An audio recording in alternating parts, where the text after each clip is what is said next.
మాఘపురాణము 20వ అధ్యాయము. పరమేశ్వరుడు బ్రహ్మల వివాదము. కృష్ణమత మహర్షి ఇంకా ఇలా తెలుపుచున్నారు. శ్రీ మహావిష్ణువు తత్వమును మహత్వమును ఇంకా ఇలా వివరిస్తున్నారు. బ్రహ్మ రజోగుణ ప్రధానుడు, పరమేశ్వరుడు తమోగుణ ప్రధానుడు కదా. వారిద్దరు ఒకప్పుడు ఎవరికి వారు తామే ప్రధానుడని అనుకొనుచుండిరి. వారిద్దరి మధ్య ఈ విషయమై చర్చ జరిగెను. నేను ప్రధానుడును అని చెప్పుచుండిరి అనుకొనుచుండిరి. సర్వలోక కర్తను, దేవతలకు ఇష్టుడని అధిపతిని నేనే, మరి ఒకరు నాకంటే ఉత్తములు లేరని ఎవరికి వారే తలుచుకొనుచుండిరి. ఎంత కాలము గడిచినను వారి వివాదము ఆగలేదు. కాలము గడుచుచూనే ఉన్నది కానీ వివాదము పెరుగుచునే ఉన్నది. ఇట్లుండగా వారి ఎదుట ఒక మహారూపము సాక్షాత్కరించెను. ఆ రూపము అనేక సూర్యుల కాంతి కలిగి తేజోమయమై ఉండెను. అనేకములైన ముఖములు, నేత్రములు, బాహువులు, పాదములు కలిగి సర్వవ్యాప్తమై తనకు తానుగా జనించి సర్వతో వ్యాప్తి అయి ఉండెను. దివ్య మనోహరమగు అనంతమగు ఆ రూపము శ్రీ మహావిష్ణువు రూపమని వారు గ్రహించిరి. సర్వమును ఆ రూపమునందే వారు చూచిరి. మనోహరమైన అనంత రూపమును చూచి శివ బ్రహ్మలిద్దరును ఆ రూపము తుది మొదళ్లను చూడదలిచిరి.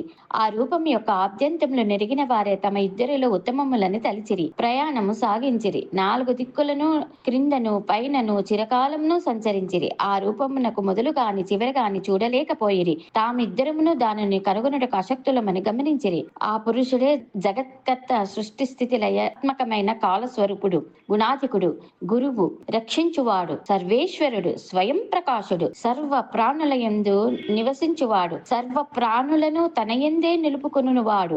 మనము వీని కంటే అధికులము కాము, మన వలన ఏమీయూ జరుగుటలేదు. ఇట్టి యథార్థ పరిజ్ఞానము కలిగి శ్రీ మహావిష్ణువును ఇరువురు ఇట్లు స్తుతించిరి. అనంతమూర్తి, సర్వాధారము, అనంత ప్రకాశము, సర్వ మనోహరము అయిన నీ స్వరూపమును మాకు మరింత ప్రత్యక్షమైనట్లు చేయుము. సర్వాత్మక, సర్వేశ్వర, సర్వ ప్రాణి నమస్కృత అనుగ్రహింపుము. నీవు సర్వకర్తవు, నీ తేజం అంతయు నీ అందరికిని ఇచ్చువాడువు, సర్వస్వరూపుడు అనుచు ఇట్లు ప్రార్థించిరి. హే విష్ణు నంతమూర్తే, తవ ఘన నిఖలాకార మధ్య స్వరూపం, సర్వాధారం, సురే సంజనిపతి హత బుక్కోటి సూర్య ప్రకాశం, అవభ్యామత్రి దృష్టం, సకల ముని మనోవాస మబ్జాయతాక్షం, చిద్రూపం స్వాత్మ శక్త్యాకురు నిఖల గురో సర్వరూపం త్విదానం. నమస్తే విశ్వాత్మన్ విధిహర సురేంద్రాది విబుధై, త్రయీ శాస్త్రాలాసై నిగదితన వ్యాఘ్రంబుజయుగం, పరమంత్రయంత్రం పరమపద బీజం జ్వలతియః, స సాక్షాత్ స్వరూప్యం వ్రజతి తవ దేవేశ సతతం. నమస్తే విశ్వాత్మక విధిహర సురేంద్రాది విబుధైః, త్రయీ శాస్త్రలపైర్నిగదితన వ్యాఘ్రంబుజయుగం, త్రిలోకకర్త భువనస్య భర్త హరే మహాద్రూపమనేక తేజాః, గురుర్గురుణాం వరదో వరాణాం మహార్ణవాంబూపలజస్త్వమేరా, త్రిదేవ దేవామర రాజయష్ట శిష్టేష్ట తుష్ట త్రిదేవే నినిష్టా, దృష్టామృతా స్వాబ్ద్యమితాశుపాణిః, సురాసురాణామఖిలేశ్వరస్త్వం. లక్ష్మీపతిస్త్వంతు సుగహ్య గోప్తా గుహాశయః, పంకజ పత్రనేత్రా. లక్ష్మీపతిస్త్వంతు సుగుహ్య గోప్తా గుహాశయః, పంకజ పత్రనేత్ర, స్వపంచవక్త్రచ్చ చతుర్ముఖచ్చ చరాచరేశో భగవన్నమస్తే. సృష్టించ విశాలం సృజసిత్వమేవ చైశ్వర్యవాన్ సర్వగుణచ దేవ, త్వమేవ భూర్భిరికృత ప్రవేశః, తథాద్యభూతం వివదాసి యత్త. త్వమగ్ని సూర్యో పవనస్త్వమేవ, యమో భవన్ వైశ్రవణస్త్వమేవ, త్వమేవ శక్ర సురలోకనాథః నాదాధిమత్వం భగవన్నమస్తే. పరమం పరాణాం పరమం పవిత్రం పురాణకర్తారమణం తమాశ్రయం, త్వాం వేదమాహుః కవయః సుబధ్వా నమోస్తుతే సన్నగవైరికేతో. వేదాచ్చ వేద్యచ్చ దిగంతరాళం యష్టాసురస్థానమపి త్వమేవ, కర్మాణ్యనంతాని సుఖప్రదానే బుధచ్చ వాచో నిగమాచ్చ సర్వే. నదీషు గంగా హిమవాన్ నగేషు మృగేషు సింహో భుజగేష్వనంతః, రత్నేషు వజ్రం జలజేషు చంద్ర క్షీరోదత చాపి యథా తథా త్వం. ప్రభుచ్చ సంస్పద్దమానౌ బహువర్షణాం, తస్మాదిదానీం పరహతుమేవం స్వయం ప్రభుస్త్వం కరుణైకరాశిః. త్రేనాత్ర తే దర్శన బుద్ధిరాసిత్ కృపాళో భగవన్నమస్తే. తూర్ణం జగన్నాథ మహత్వరూపం భూత్వా పునః సౌమ్య వపుః ప్రసీద.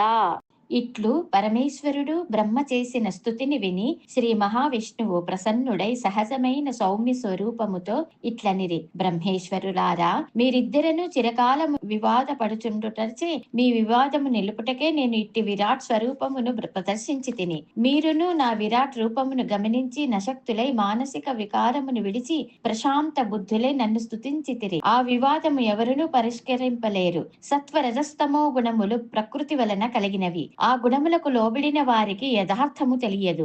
సత్వగుణము నిర్మలము, స్వయం ప్రకాశము, అనామయము, సుఖ సంగములచే దేహిని బంధించును. ఆత్మకు శమము, దమము, దయ, అహింస, క్షాంతి మున్నగు గుణములను కలిగించి పరలోక సుఖమును అందించును. పరమేశ్వరాసక్తిని కలిగించును. రజోగుణము రాగాత్మకమై అశాశక్తిచే ప్రబలమగును.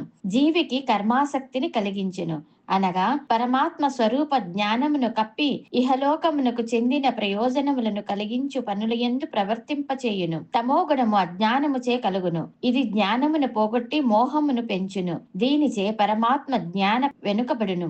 దీని వలన ప్రమాదము కలుగును. ప్రమాదమనగా చేయవలసిన దానిని మరచుట, ఆలస్యము అనగా చేయవలసిన కార్యము తెలిసినను శ్రద్ధ సరిగా లేకపోవుట, శ్రద్ధాలోపముచే కార్యనిర్వహణా శక్తి లేకపోవుట జరుగును. నిద్ర అనగా నీ అజ్ఞానముచే చేయవలసిన దానిని విడిచి నిద్రించుట.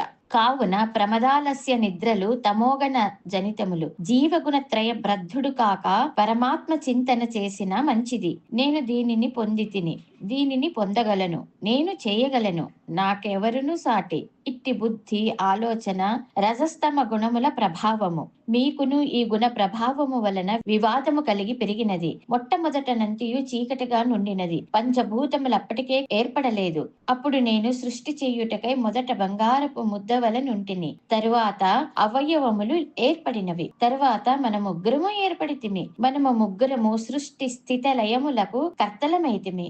బ్రహ్మ సృష్టికర్తగాను, నేను పోషకునిగాను, శివుడు లయకర్తగాను మనము ముగ్గురుము అయితిమి. కావున ఒకే దాని నుండి వచ్చిన మనకు ఎటువంటి భేదము లేదు కదా అని బ్రహ్మకు పరమేశ్వరునికి శ్రీ మహావిష్ణు తత్వమును మృతికి తెచ్చెను. మరియు బ్రహ్మతో ఇట్లనెను: బ్రహ్మ, నీవు స్వతంత్రుడవు, నిగ్రహానుగ్రహ సమర్థుడవు, సర్వ ప్రాణులను సృష్టించిన వాడవు, దేవతలకు ప్రభువు, వేదములకు స్థానము, అన్ని యజ్ఞములకు అధిపతివి, సర్వలోకములకు సంపదనిచ్చువాడవు, స్వశక్తి తోడనే పరమాత్మ యోగము పొందిన వాడవు, సర్వరక్షకుడవు, నా నాభి కమలమందు బాలార్కుని వలె ప్రకాశించుచున్న వాడవు. మనకు భేదము లేదు.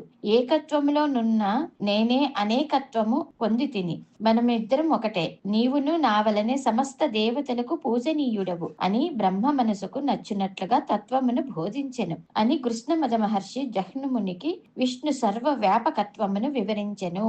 సర్వే జనా సుఖినో భవంతు.